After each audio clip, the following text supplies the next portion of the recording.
The stubborn boy who fell into the abyss once upon a time. In a quiet town nestled between green hills and flowing rivers, there lived a boy named Daniel. From the day he was born, his parents showered him with love and affection. His mother, Mary, always saw him as her precious little angel, incapable of doing wrong. His father, Thomas, however, was a man of principle. He believed in hard work, discipline, and respect for others. The couple's differing views on parenting created a division in how they approached their son's upbringing, and this would soon lead to a storm that would tear their family apart. Daniel was a bright child, full of energy and curiosity, but as he grew older, so did his stubbornness. He quickly realized that with a mere glance of his big, innocent eyes, he could manipulate his mother into giving him whatever he wanted. Toys, sweets, gadgets, nothing was out of reach. Mary, who always tried to protect her son from the harsh realities of life,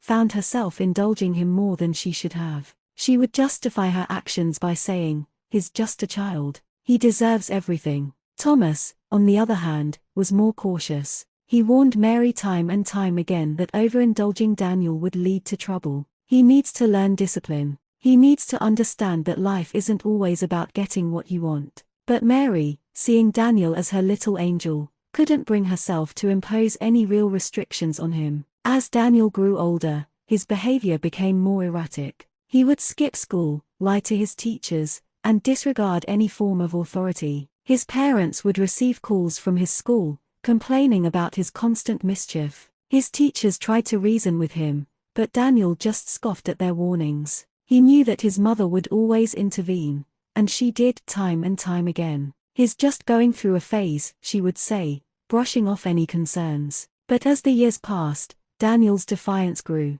He started stealing small things from stores, thinking it was a game. Mary was horrified when she found out, but again, she chose to believe her son's excuses. "He didn't mean to do it," she would say. "It was just a mistake." Thomas, though, was not so lenient. He tried to discipline Daniel, but every time he raised his voice, Mary would step in, pleading with him to be more patient and understanding. The tension in the household grew. Daniel, now a teenager, had become almost impossible to control. He started hanging out with the wrong crowd, getting involved in petty crimes, and sneaking out at night. One evening, Thomas had had enough. He sat Daniel down and said, "Son, you need to stop this. If you keep going down this path, you're going to end up in trouble. You need to listen to me." But Daniel, ever the stubborn one, simply shrugged and replied, "You don't know anything about me. You just don't get it." Mary, of course, intervened.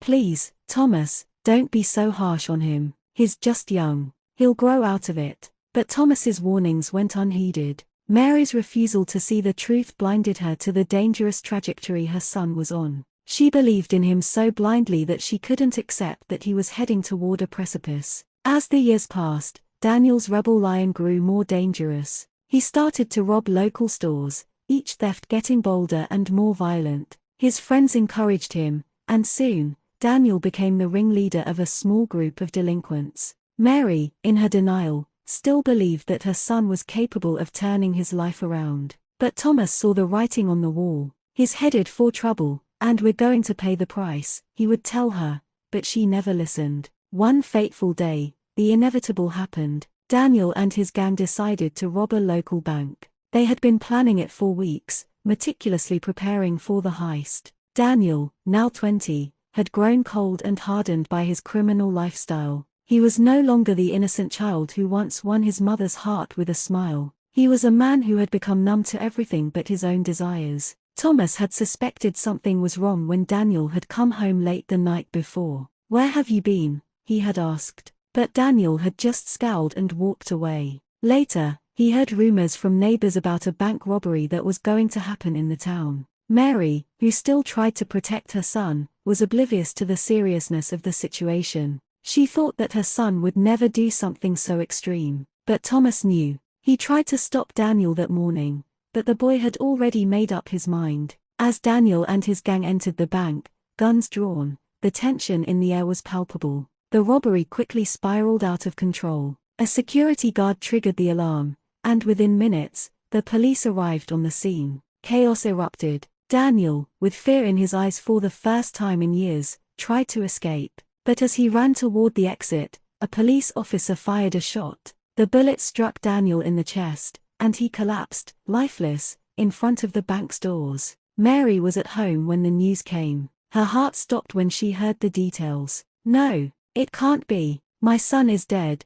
she cried, falling to her knees. Thomas, who had always known the worst was coming, stood silently. His heart was heavy with sorrow, but there was no anger in him, only a deep sense of regret. The funeral was a quiet affair. Friends and family gathered, but there was no joy, only mourning. Mary, devastated by the loss, finally realized the truth. Her son's fate had been sealed by her refusal to listen to her husband's warnings. The love she had for her son had blinded her to the reality of his behavior. She regretted every time she had defended him, every time she had shielded him from the consequences of his actions. Some of Daniel's teachers attended the funeral too, and many of them expressed their sorrow. They had tried to help him when he was younger, but he had always resisted. They had seen his potential, but it had been smothered by his rebellious streak and his mother's indulgence. Mary finally understood the weight of the decisions she had made. She had given her son everything he wanted,